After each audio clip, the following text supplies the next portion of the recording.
There's an ambulance sitting in the bay, no lights on, or really now some folks walking up to it, but not clear if that vehicle has just gotten there or not. Yeah, so again, two of the five soldiers total were shot today. Two of the five, we're presuming they are the most serious injuries, and that's why they're being transported now to Savannah to the trauma center. Two of the five en route via ambulance to Memorial Hospital in Savannah. The rest of the five soldiers, the three others, we're told are being moved to Wynn Army Community Hospital for further treatment there. So no word on the conditions. We are still working to learn more, but we did confirm from Fort Stewart earlier that there are casualties.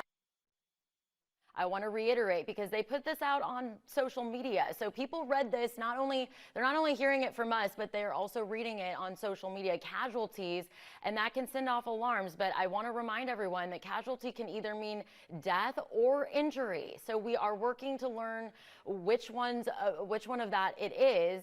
But I just want to make that clear for everyone, because I didn't even know that casualty could mean either or. But again, casualty could mean death or injury. So that is a detail that we're working to iron out. And we have crews on the scene getting those details right now. Yeah, you're just looking right there at a shot of Memorial Hospital. We have Shay Schrader there along with one of our photographers. We have Madeline Bierster out at Fort Stewart, of course, monitoring. You just saw that shot as well, right outside of one of the gates.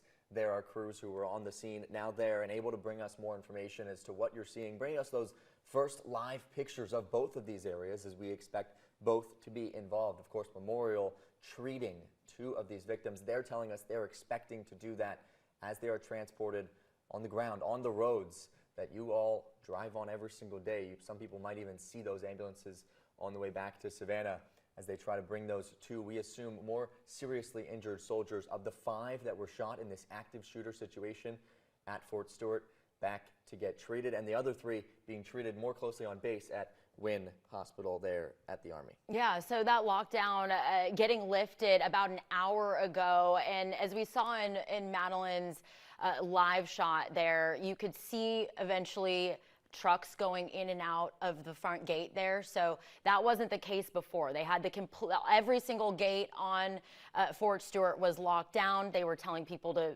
stay in place, hunker down in the building they're in, lock the windows, lock the doors.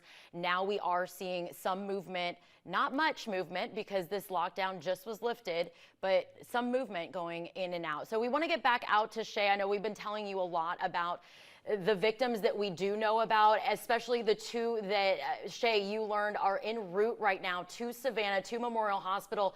What are you learning now? We are still waiting for those two victims to arrive here. We do know that it's going to be via ambulance, not helicopter, because of the weather situation. So that's just another added factor here in a situation that nobody wants to confront, nobody wants to have to deal with, but that is the unfortunate situation that we're seeing here today.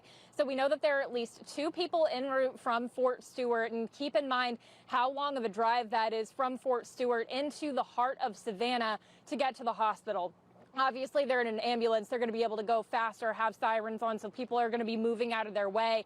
But it is a longer travel time than if they had been arriving here via ambulance. So we are here at Memorial Hospital waiting outside of the ambulance bay where ambulance drop-offs occur. Now, I can tell you that we have also seen several Savannah Police Department officers pulling up to the emergency room over the last couple of minutes. I see at least 2 or 3 at the walk-in entrance, and then there's one lone officer's car over by the ambulance bay. We don't know if that is related to the soldiers coming in, but in these high-profile situations, that's not uncommon to have some kind of a police presence to assist and make sure that people's identities aren't revealed, things of that nature. So we are aware that it could be related, but we don't know 100% for sure if that is related. So again, we are expecting 2 soldiers to be transported here. The Army has confirmed that at least 5 people were shot, and so we don't know what the conditions are of those other 3 people.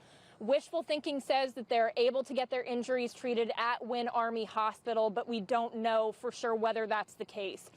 the two people that are going to be coming here to Memorial, we can infer that their injuries are going to be on the more severe end, because Memorial is the only level 1 trauma center in our area, and it's the only hospital that is going to be suitable to treat more severe or critical injuries. So we can infer that at least those two people are seriously or critically injured.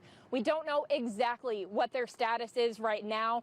If we had their names, which I can tell you we don't at this time, but if we had their names in a typical situation, we could give those names to the hospital and they could at least give us an update on what their condition is, tell us whether they're in stable condition, critical condition, serious condition, what the extent of their injuries are. But because these are soldiers that we're talking about, that information is going to have to come directly from the Army. I can tell you that I have been communicating with the Army since I've been down here on the ground, trying to get more information about the conditions of these soldiers and whether there have been any deaths. The word casualty has been said. Again, just to emphasize, casualty could mean a death, but it could also mean a serious injury. So I am in communication with those officials for the Army, and as soon as I have any information to share, I will. But just keep in mind that this is an extremely fluid situation, and as you can imagine, likely a very chaotic situation. Now that there's no ongoing threat to the public and that the people responsible for this has been apprehended, that gives way for people to start getting their ducks in a row and figuring out what is fact and what is not fact. And we're going to continue to bring you the facts here on WTOC, but keep in mind, because of the fluidity of the situation, that can change. As soon as anybody comes here to the hospital, we will be the first to let you know, but for now I am going to send it back to the studio.